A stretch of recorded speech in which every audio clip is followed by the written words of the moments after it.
Hello and good evening, everyone.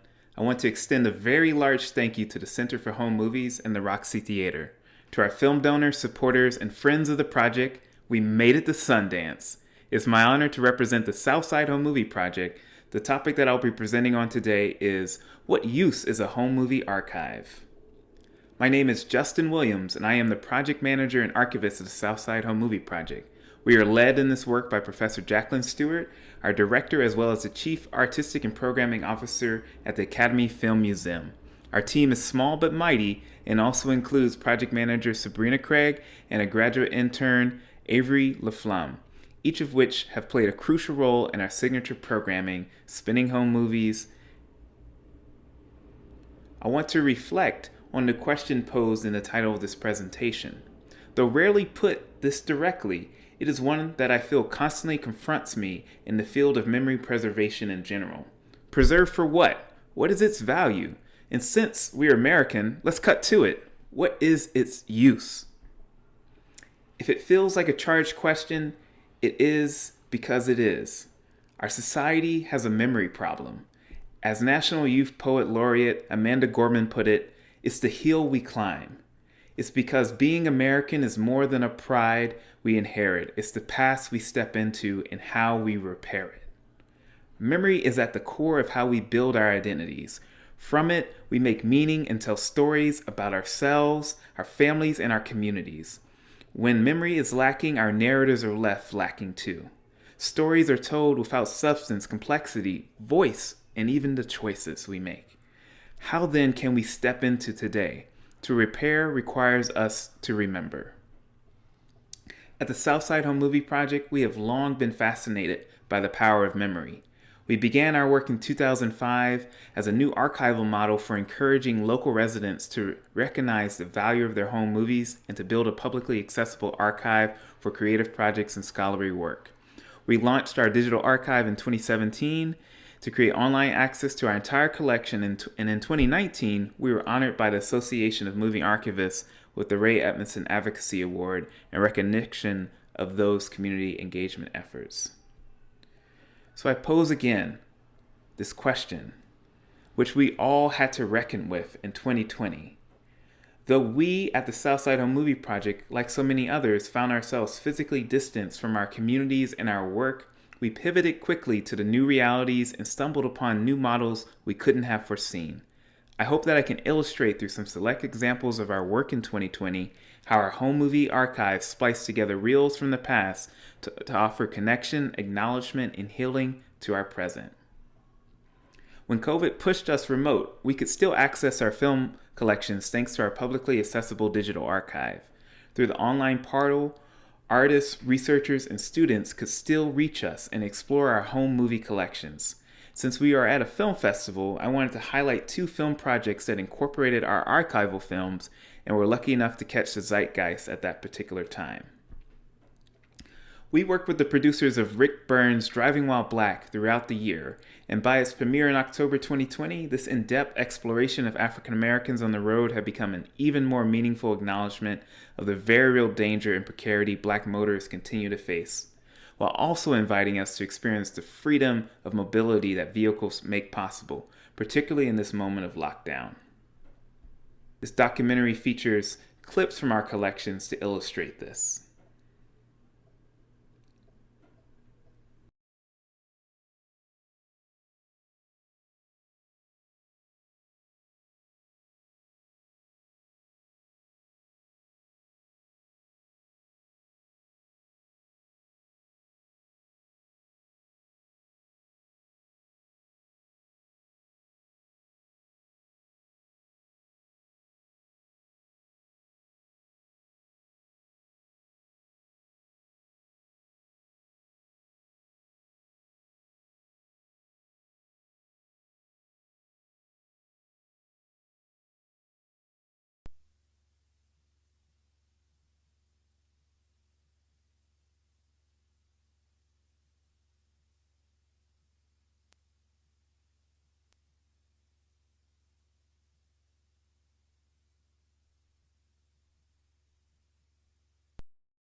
Late last fall, we were contacted by another film project, Sylvie's Love, which first premiered at Sundance a year ago.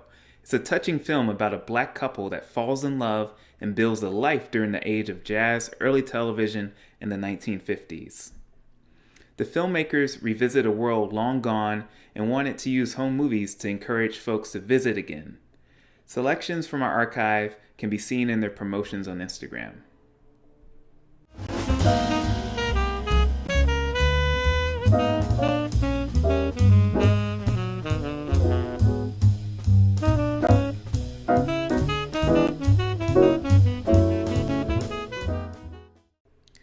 Over the years, an important part of our mission has also been to engage our communities through the familiar experience of watching home movies together, with family members narrating, music playing, and generations sharing stories.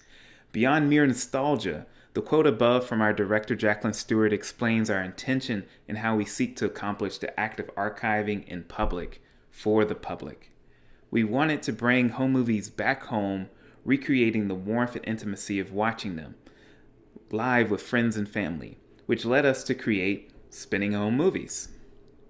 In April 2020, we launched this new series of free public live stream programs that invited Chicago's top DJs, musicians, and spoken word artists to dive into our film archive, find home movie moments that resonated with them, and marry them with sounds in unique and surprising ways. What began as a way to foster connection has since emerged as a new paradigm for meaningful artistic collaboration, bringing contemporary artists, archival material, and expanded viewership together on a globally accessible platform. To date, 13 artists have explored the archive and created a series of soundtracks, each with a unique mix of original music, recorded songs, and audio. The artists and the film donors joined us online for the premiere of each episode. Word spread about the program throughout the spring and summer and received wonderfully positive media attention. The program has garnered more than 1,000 views per episode, with hundreds of viewers, including the home movie donors, family members, and friends and newcomers, joining a lively conversation in the comments. In 2020, like its name pretends, we all learned to look at the world more clearly. Some of what we saw was reflected through Spinning Home Movies.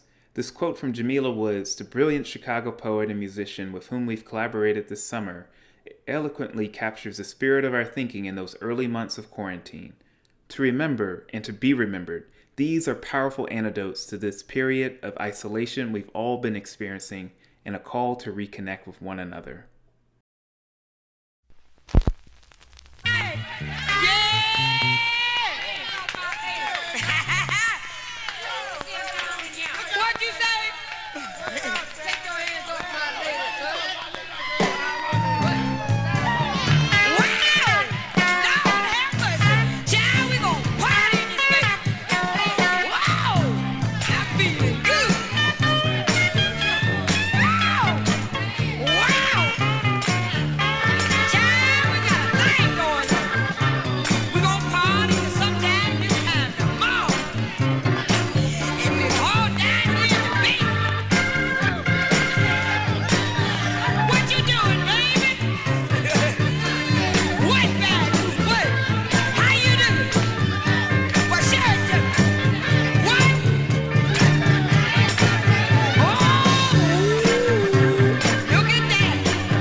With the death of George Floyd and the calls for justice turning to chants and marches and shouts, troops took to our nation's streets to repress uprisings in ways not seen since 50 years ago.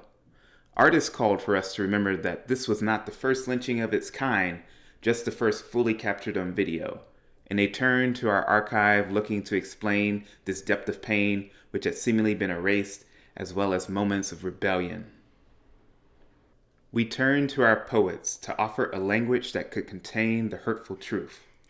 Babies and tiny children filled the screen, every dimpled knee, gummy grin, and wobbling step filmed with love by watchful parents. In each frame, a reminder that Laquan was somebody's baby, Rakia was somebody's baby, George was somebody's baby. Honoré lays her unflinching poetry, honoring black and brown boys and girls of these intimate scenes in collaboration with music producer Rob McKay, offering an unforgettable soundtrack of deep cuts and devastating spoken word.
George called out to his mama, who was 2 years gone, called out with last breath, last plea, last hope, called out to be saved, protected, needed, called out in fear, called for his first safety, his first home, his first love.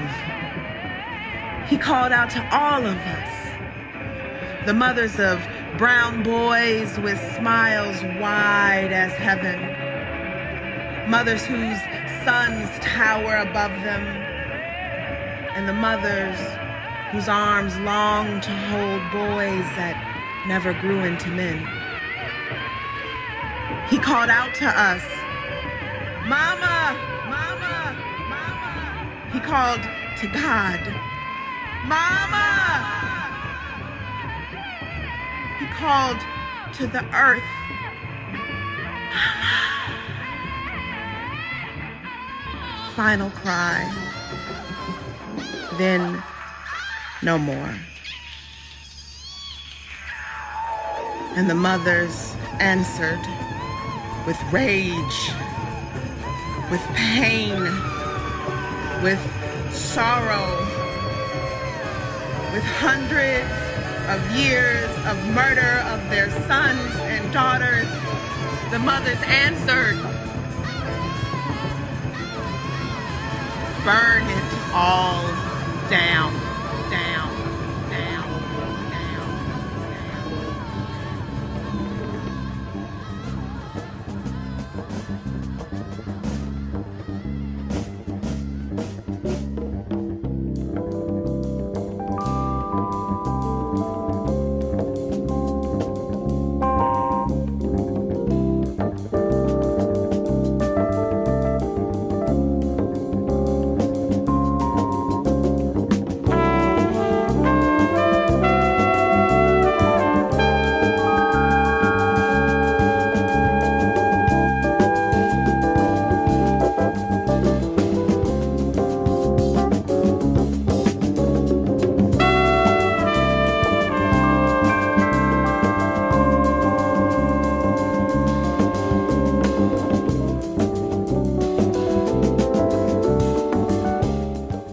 Despite the isolation and uncertainty of this past year, we believe home movies have offered meaningful ways to reach across the distance and connect to our families, neighbors, and communities.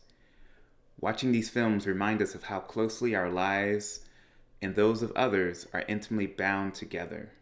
By recalling our memories, facing our past, may we repair the harm, apply the balm, and inspire deeper healing and connection moving forward.